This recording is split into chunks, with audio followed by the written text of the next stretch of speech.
Good morning. Well, we are on chapter 17 of The Hobbit by J.R.R. Tolkien.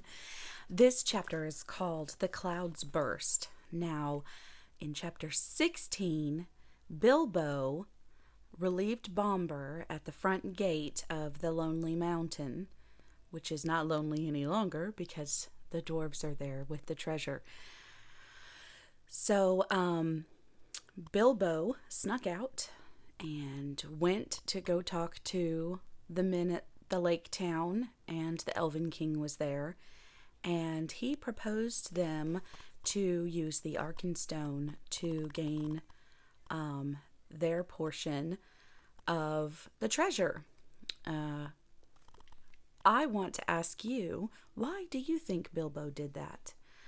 Would you have done that in Bilbo's place if you saw what money or a treasure or whatever was doing to your friend?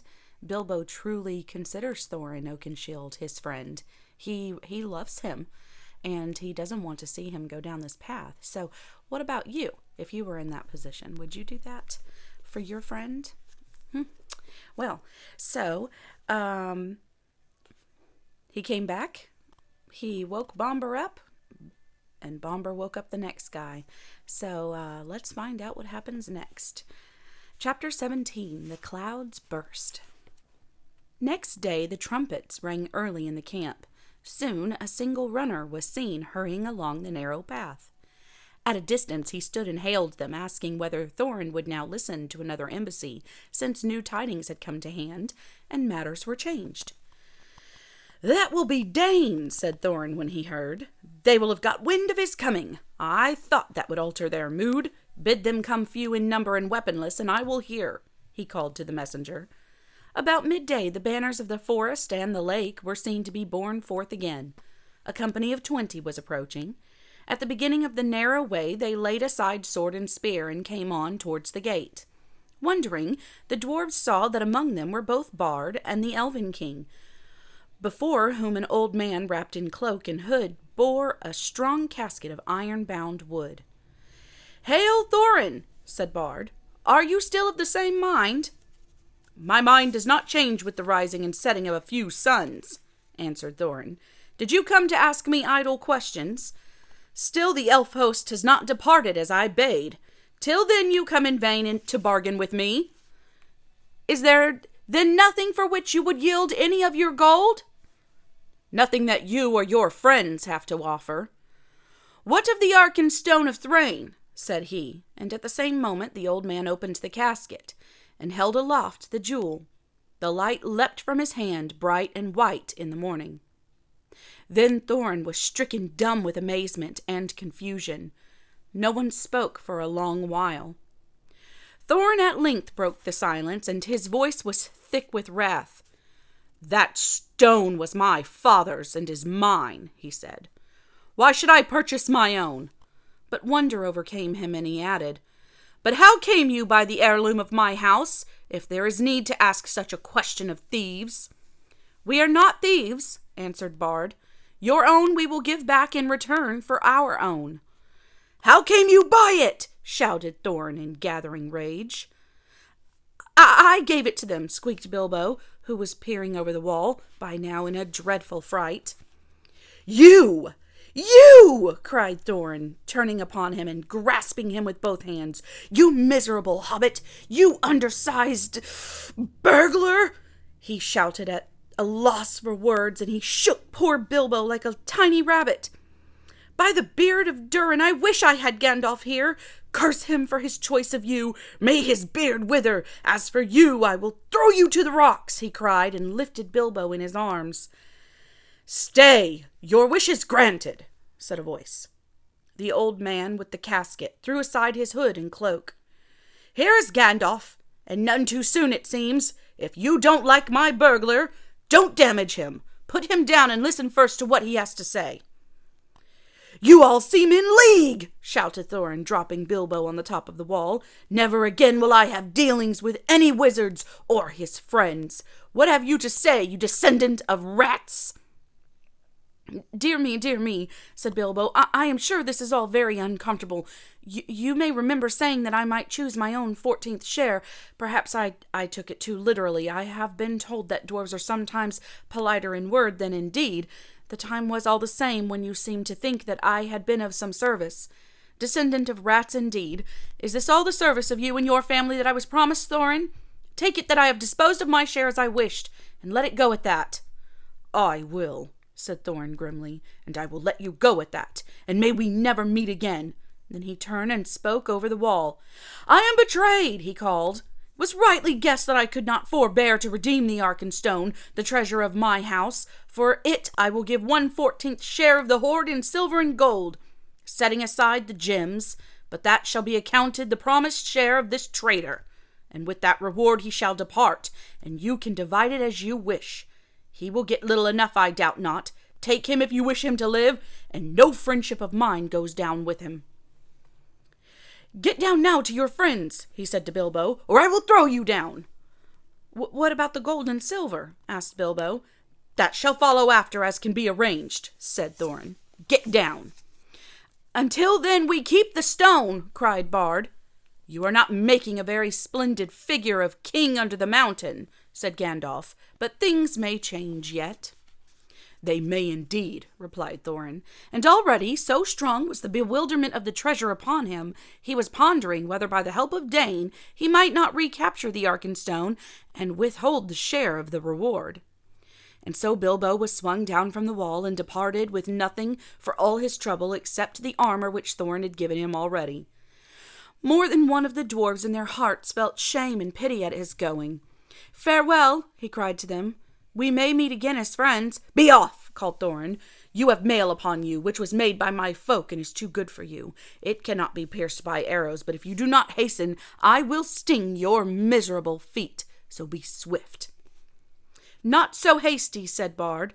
We will give you until tomorrow. At noon we will return and see if you have brought from the hoard the portion that is to be set against the stone. If that is done without deceit, then we will depart, and the elf host will go back to the forest. In the meanwhile, farewell.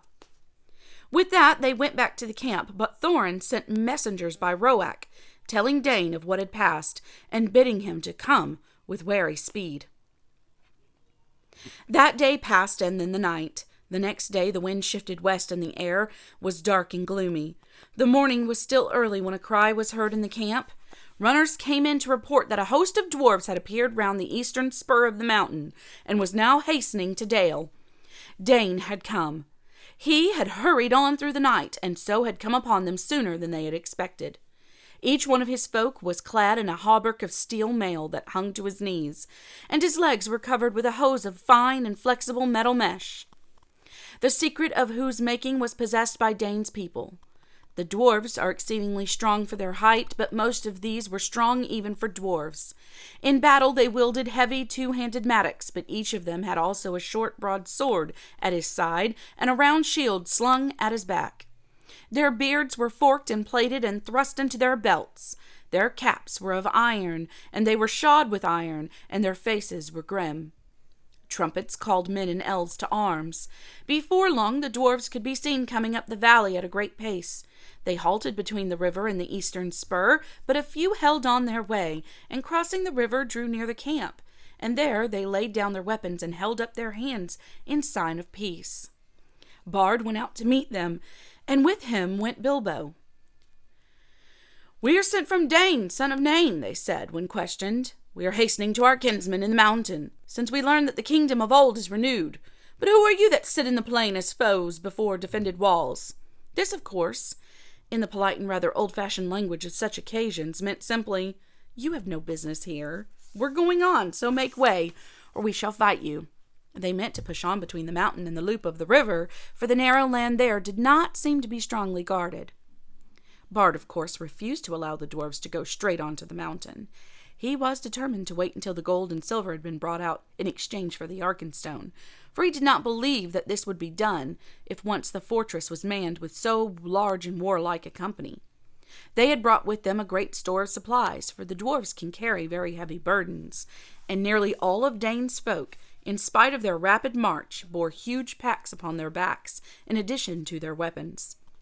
They would stand a siege for weeks, and by that time yet more dwarves might come, and yet more, for Thorin had many relatives. Also, they would be able to reopen and guard some other gate, so that the besiegers would have to encircle the whole mountain, and for that they had not sufficient numbers. These were in fact precisely their plans, for the raven messengers had been busy between Thorin and Dain. But for the moment the way was barred, so after angry words the dwarf messengers retired, muttering into their beards. Bard then sent messengers at once to the gate, but they found no gold and no payment.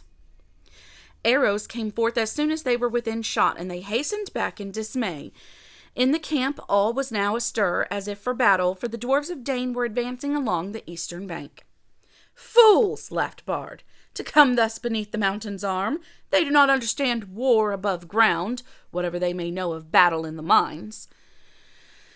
There are many of our archers and spearmen now hidden in the rocks upon their right flank. Dwarf mail may be good, but they will soon be hard put to it. Let us set on them now from both sides before they are fully rested." But the Elven King said, "Long will I tarry ere I begin this war for gold. The dwarves cannot pass us unless we will or do anything that we cannot mark. Let us hope still for something that will bring reconciliation.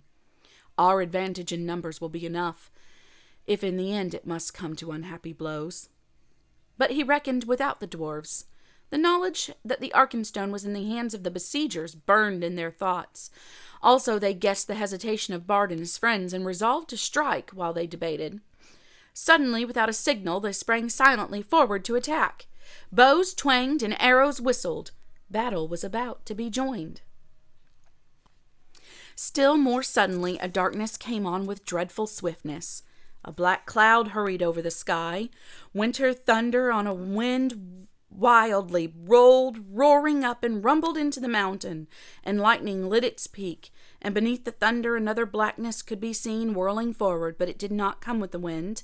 It came from the north, like a vast cloud of birds, so dense that no light could be seen between their wings.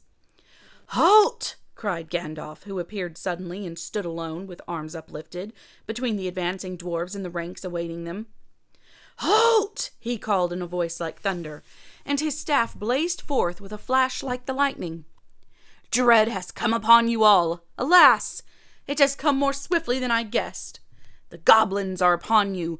Bolg of the North is coming, O Dain, whose father you slew in Moria. Behold, the bats are above his army like a sea of locusts. They ride upon wolves, and wargs are in their train." Amazement and confusion fell upon them all.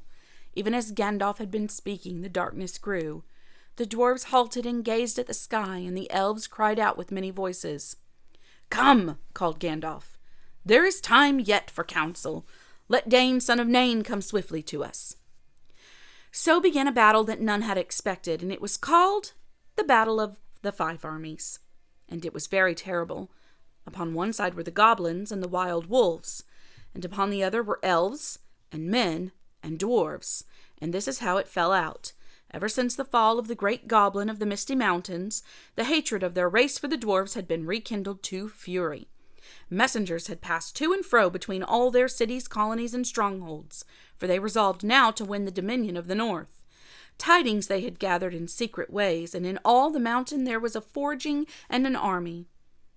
Then they marched and gathered by hill and valley, going ever by tunnel or under dark, until around and beneath the great mountain Gundabad of the north, where was their capital, a vast host was assembled, ready to sweep down in time of storms unawares upon the south.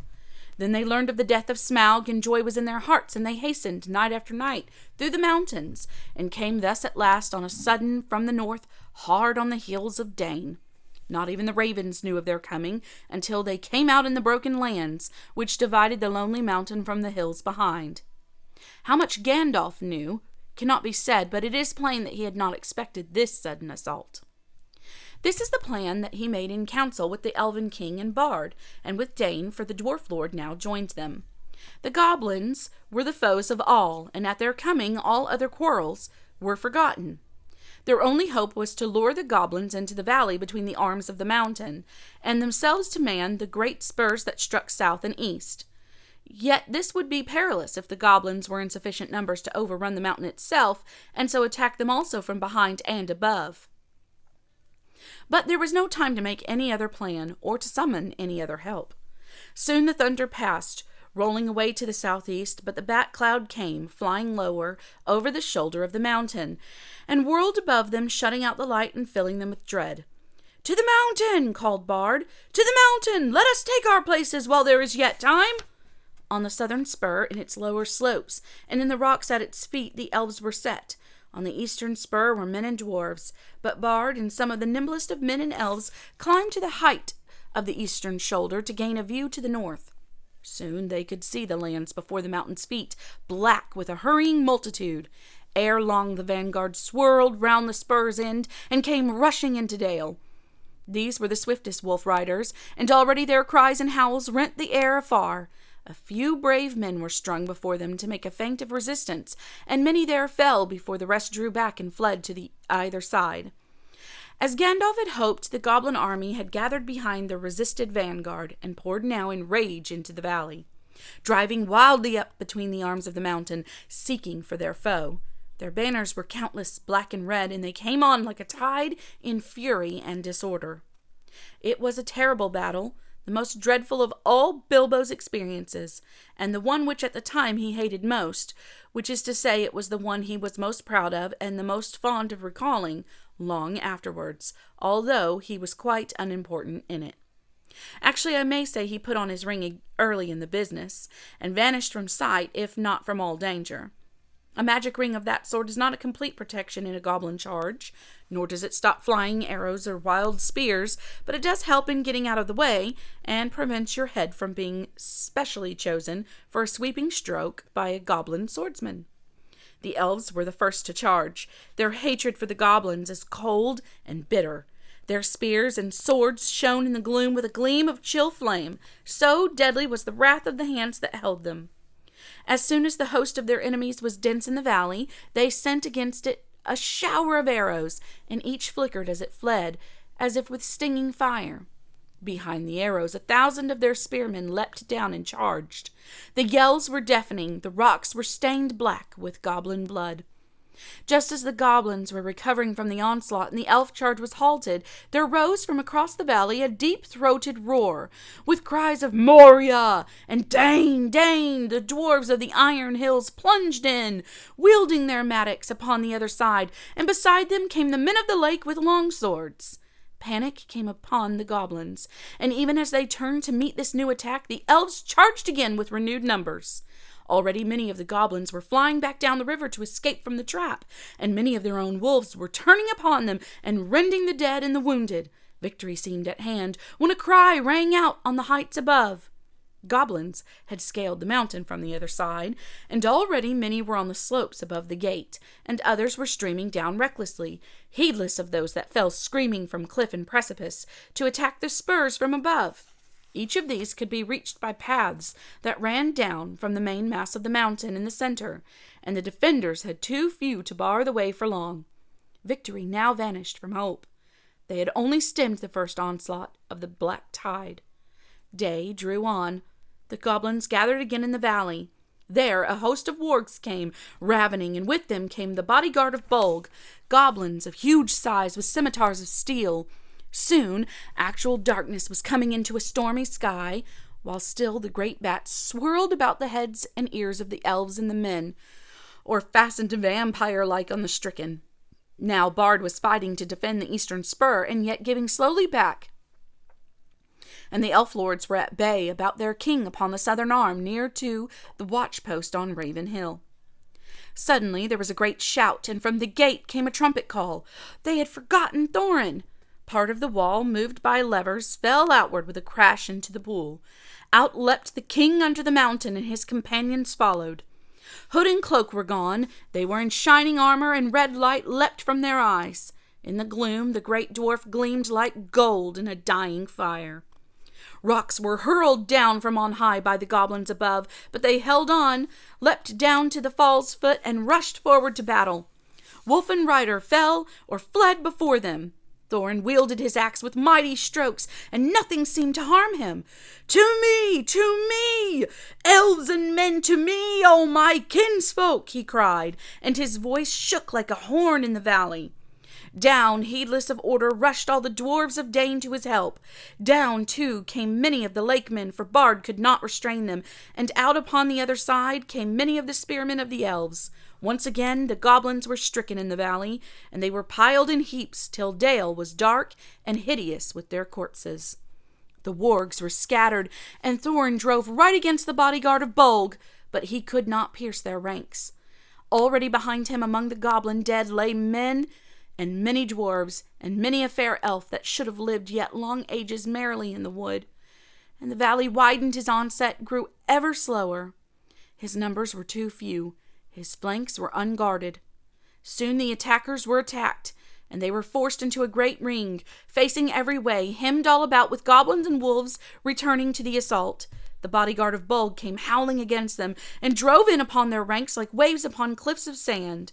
Their friends could not help them, for the assault from the mountain was renewed with redoubled force, and upon either side men and elves were being slowly beaten down.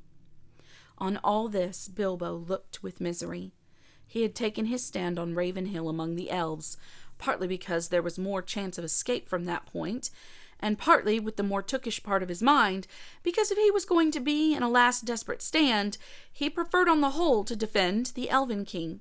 Gandalf, too, I may say, was there, sitting on the ground as if he were deep in thought, preparing, I suppose, some last blast of magic before the end. That did not seem far off. It will not be long now, thought Bilbo, before the goblins win the gate, and we are all slaughtered, or driven down and captured. Really, it is enough to make one weep after all one has gone through. I would rather old Smaug had been left with all this wretched treasure than that these vile creatures should get it, and poor old Bombur and Balin and Fili and Kili and all the rest come to a bad end, and Bard too, and the lake men and their merry elves. Misery me, I have heard songs of many battles, and I have always understood that defeat may be glorious. It seems very uncomfortable, not to say distressing. I wish I was well out of it. The clouds were torn by the wind, and a red sunset slashed the west. Seeing the sudden gleam in the gloom, Bilbo looked round. He gave a great cry. He had seen a sight that made his heart leap. Dark shapes, small yet majestic against the distant glow. "The eagles!" he shouted. "The eagles! The eagles are coming!" Bilbo's eyes were seldom wrong. The eagles were coming down the wind, line after line, in such a host as must have gathered from all the eyries of the north. "The eagles! The eagles!" Bilbo cried, dancing and waving his arms. If the elves could not see him, they could hear him. Soon they too took up the cry, and it echoed across the valley. Many wondering eyes looked up, though as yet nothing could be seen except from the southern shoulders of the mountain. "The eagles!" cried Bilbo once more. But at that moment a stone hurtling from above smote heavily upon his helm, and he fell with a crash, and he knew no more. Oh no, I guess we need to figure out what is going to happen to Bilbo. We have 2 chapters left to the end of this book. 2 chapters! I wonder what is going to happen next.